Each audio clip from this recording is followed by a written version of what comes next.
This is our week one wrap-up show. Chris Schultz with my partner Gary Hoff over here. How you doing, Gary? Let's do it. I'm doing good. All right, we're going to do a quick wrap-up on week one. We did our picks last week, and we both came in at a very, very impressive 4-8. I felt good about my 4-8 though. It was a tough week, but there were some great games. Some games that came down to the final seconds or the late in the fourth quarter, and it was just my 4 wins were dead on. That's all that matters. There you go. So we're going to start with a recap on the games. We're going to start with the Thursday game where Flat Rock defeated Garden City by a score of 35-10. We were both at that game. Gary, what'd you think of the Rams? They're excellent. I don't know a better word than that. They're excellent. All phases of the game, in the right spots, making the right plays. Coach is making great adjustments. Coach Ream is just doing a heck of a job. I mean, they looked when the teams got off the bus, we thought they might be in a little bit of trouble. Yes. But Flat Rock, from the word go, they looked like the better team throughout. And you got to give credit to Coach Ream, and the players executed perfect. Yeah, I would agree, and I know some people are saying, Garden City's not very good. If you would have seen the Garden City squad and the size they had, some of the speed in the backfield, the size of some of the receivers, you would think that the Flat Rock was going to lose that game. I thought there were some big players in that game. Yeah. Jacob Dotson, the quarterback, he really commanded the offense for Flat Rock. He kept Garden City on their toes. Yeah. And then middle linebacker Samir Tayeb, he's a really, really good player. I was really impressed with him.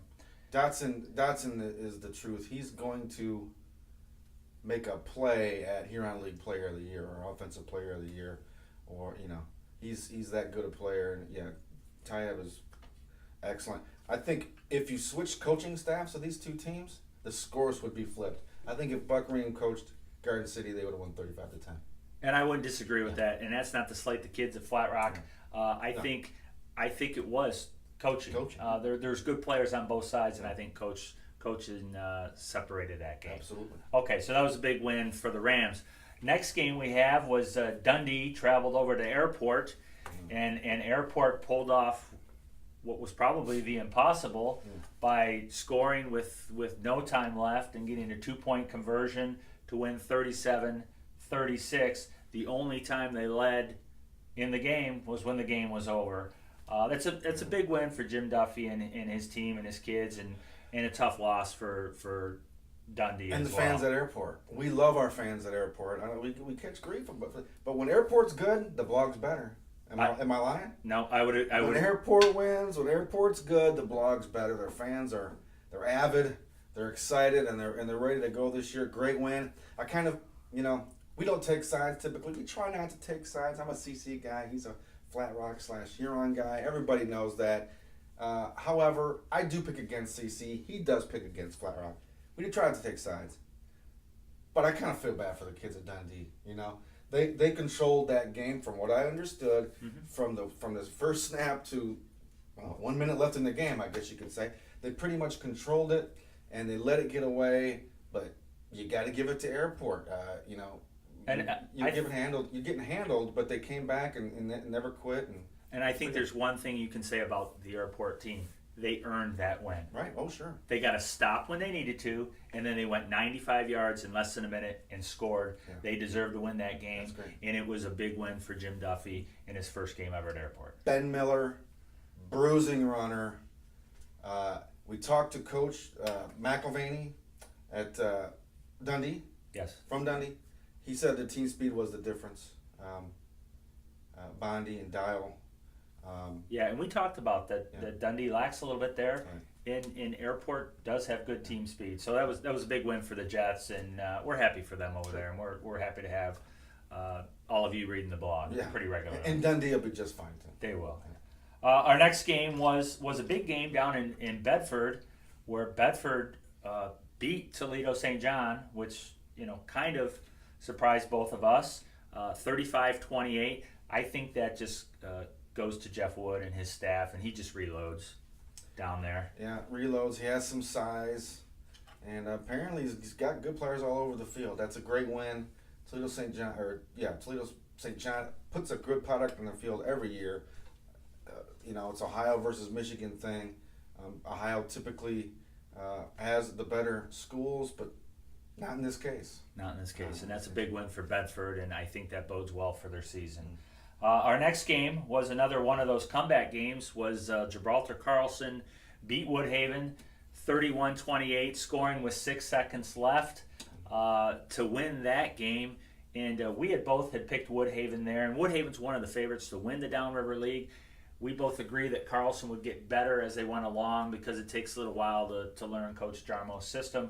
But that's a huge win for the Marauders to beat one of the league favorites in week one. Sure. They got to be awfully excited in Gibraltar. Get the week one win against maybe the best team, second best team in the DRL for sure. And to get the week one win and kind of get it in the last second, the kids got to be feeling good about themselves. I know Coach Jarmo was quoted as saying he just feels great to be back, so they're feeling good about themselves in Gibraltar. Yeah, and I would think the rest of the Downriver League just went, uh-oh. Yeah. But we'll see. They've got to put together week in and week out. They got another tough game coming up this week, so we'll see. Our next game was Sommerfeld and Erie Mason, and Sommerfeld was all over the Young Eagles, 35-16 in a game that probably wasn't that close. You got some thoughts, Gary? Well, they started off slow. Sommerfeld had some big plays in the first quarter, and Erie's starting 5 freshmen. I'm not sure if there's any team in the state of Michigan that's starting 5 freshmen. Maybe there is. None in this area, that's for darn sure. Right. So they're young.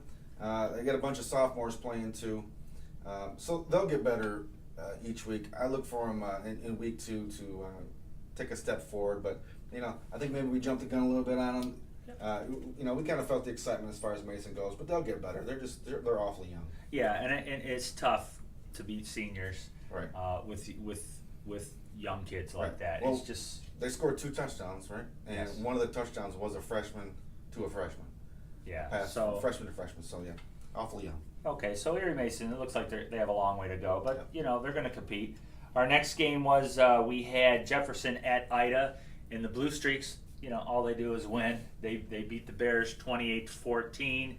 That was a game they came from behind to win that game. That's a good win for Coach Potter over there at Ida. Absolutely, yeah. That was one of my solid 4 wins. I felt really good about that game. Jefferson had the lead, I think at half, 13-12, 14-13, something like that. Somewhere in there. And we both thought it would be a low-scoring game, and it kind of ended like that, 28-14, was it? Yeah. And, I got to give it to Ida's defense. They shut down Jefferson in the second half. They outgained them by about 150 yards in a T versus T action. So, Ida, keeps a stranglehold on Jefferson as far as that opening week victory. They've had them a few years in a row now. So. Yeah, and that's a good win for the Blue Streaks. I'm sure they're excited over there. Our next game was Chelsea and Milan, and Chelsea was all over the Big Reds. That final score was 27-7. Chelsea's got a nice program. They've got some really good players over there. They have a 1,000-yard rusher who's back at running back. They have a defensive end who is committed to Western Michigan University, and he had quite a battle with Michael Furtney, I know, when Furtney was playing tackle and he was on the end. I know it was one of the little inside battles going on. But that's a tough opener for Milan, as good as they are to play a program like Chelsea in week 1. Yeah, no one in the Huron League should take Milan lightly because they lost by 3 touchdowns to Chelsea. Chelsea, they might have a squad, but I got a feel they're going to go real deep in the playoffs. Who knows? They could find themselves at Ford Field. They're a real good team, and Milan competed, but I think not too many teams in the Huron League are going to beat Chelsea this year. Yeah, I would agree with that. And these teams have, I believe that was the 50-some time these two teams have played each other. They haven't played since 2008 or 2009. It used to be a huge rivalry. It's good to see them playing again. So Chelsea gets the win there. Next was Livonia Churchill traveled to Monroe in a game that was 53-13. I really don't know what to say about that, other than Churchill's either really good or we don't know. We're pulling for Monroe. Well, I'm telling you, we're pulling from a big fan base. We want you guys to go 9-0 type of a thing. But it didn't happen in week one. Close at half. I think Churchill may have scored just entering half, and then scored coming out of the half right away, and the game got out of hand. But for a quarter and 3/4 of the second quarter, almost a half, the game was close. The game was tight, and a couple mistakes I would assume just kind of cost Monroe the game. I was getting some updates during the game from a friend that was there, and they said they were getting a handle a little bit up front. So, and that kind of surprised me. I thought that would be Monroe's strength this year. So I think they'll probably just get back to some sled work and some good old down ups and see what they can do with the offensive line. But I still think that will be their strength this year, and they'll get it figured out. Okay, let's move on to our next game, which was Plymouth Salem at New Boston Huron. 28-27 victory for the Chiefs. That was a game that I was at, and I know I've written this and I've told Gary about it. The first half for the Chiefs was the worst football I've seen from them in a long, long time. The second half, which is saying something. Yeah. Which is saying something, Chris. Wow. Talking about Huron, only the worst program in the state of Michigan, if you don't count the last 6-7 years or something. Sure. Yeah. And but you go into the second half, and they play as well as I've ever seen them play. Obviously there were times in 2014 when they went to the semis where they played great football, but they looked really, really good in the second half. A couple of players that stood out. Brennan Speece, the coach's son, the junior. He's a good player. He's so fast. He's not real shifty, but boy, he has high top end speed, and he ran away from some people in the second half. And then on defense, I thought Drake Powell's, the really good wrestler from Huron, stood out for them at the defensive end and outside linebacker position. And to their credit, they were able to win a game where you're down 21 points, and it didn't, like I said, it didn't look good at all. Yeah, you text me. I'm going to let the cat out of the bag. Chris texts me about midway through the first quarter, Huron's going to get rolled. And I guess that's the way it looked.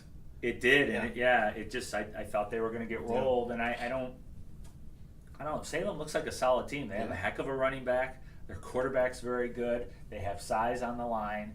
I think Huron's speed probably won that game for them defensively in the second half, and they were able to put up some points. Yeah, great. I mean, that's an absolute great win. I mean, if you're a fan, a player, or a coach, but you feel like you got away with one there, stealing that game, kind of like Airport kind of stole it there, earned, but you still feel, boy, we can't get down 21-0 ever again. Yeah, you definitely don't want to have that happen. So that was a win for the Chiefs. Next, a big win. St. Mary Catholic Central defeats the defending Division VII state champions, Pirates of Pewamo, Westphalia. That's right. 28-21, and we didn't see that game coming at all. No. We both picked PW, and you were there. You called the game for 98.3. We're both glad we were wrong. Yeah, of Let's course. say we're glad we were wrong on that one, but we're gonna pick our games, try to be as true as possible in our picks. I was there early. Did the game on the radio. I watched Pewamo get off the bus. They certainly looked like a defending state champion to me. Had some big kids, strapping kids. They didn't have too many 275-pounders, but Division VII, they had quite a few 230-pound kids. And they have a real good quarterback who's back from last year. Absolutely. Big kid, could throw the ball a mile, and that was what they did. They tried to do at SMCC. They couldn't really get the running game going. CC's defense was excellent. They were just line up their big tree willer, I think his name was, on the sideline, try to single him up one-on-one and just loft it to him. And that was their offense. And that worked a few times, but not enough. And, what a win for Coach Kipp and his Falcons. I don't think a lot of people thought CC was going to win this game, except for maybe hopefully the players and the parents of the players. But other than that, and the coaches, I don't think a lot of people thought CC would have the team to beat Pewamo this year. But they controlled the game, literally, Chris, controlled the game from the first snap to the end of the game. And I think it's a credit to the coaching staff who, let's face it, people haven't been the kindest to this staff. You won't find a finer gentleman than Coach Kiff. That's right. And I'm happy for him to get a win like that. And it looks like SMCC's a quality team, which we weren't so sure of coming in. So That's right. a good win for the Falcons. I do want to mention a few names. Mitchell Duval, outstanding game. And Gus Flint, and of course we have on our poll Colin Wolford. But there were several kids on that CC team that stepped up, made good plays. Mitchell Duval probably called his name about 20 times, it seemed like. It's a great game. Okay. And then our last game of the week was the Romulus Eagles traveling down to Riverview. And Riverview kind of put a whooping on the Eagles, a 46-30 victory. Yeah. Little surprising there, the score of it, because Romulus had brought it to them last year and had a lot of kids back, but it's the second year running the T for Coach McLaughlin. He has some good players. Right. Thoughts on that game? Cam Rogers, the big game, 200 and some odd yards. 197, I think it was. Was it two or three touchdowns? He had a big game. Yeah. And he's winning our poll right now for what is it? The quality performance of the week, right? And he's got a ton of votes right now, so the people at Riverview are chiming in. Please vote. And Riverview, I think they kind of are now the team we've thought they could be the last 3-4 years. Yeah. They have arrived at, if you can tell anything by 1 week, it seems like they've arrived. We know they got the players to get things done. Mm-hmm. And the second year in the T, that makes a big difference. And Huron League's gonna be tough this year. Very I tough. think there's some good teams in the Huron League this year. Yeah, every week there's gonna be some great games. Okay, so that's all the games. That's our week 1 wrap up. And tune in on Wednesday evening. We will have our preview of the week 2 games coming up, where we'll try and pick the games again. We'll talk about some of the marquee matchups that are happening. But once again, for Gary and myself, thanks for watching, and we'll look forward to seeing you guys Wednesday night. Thanks.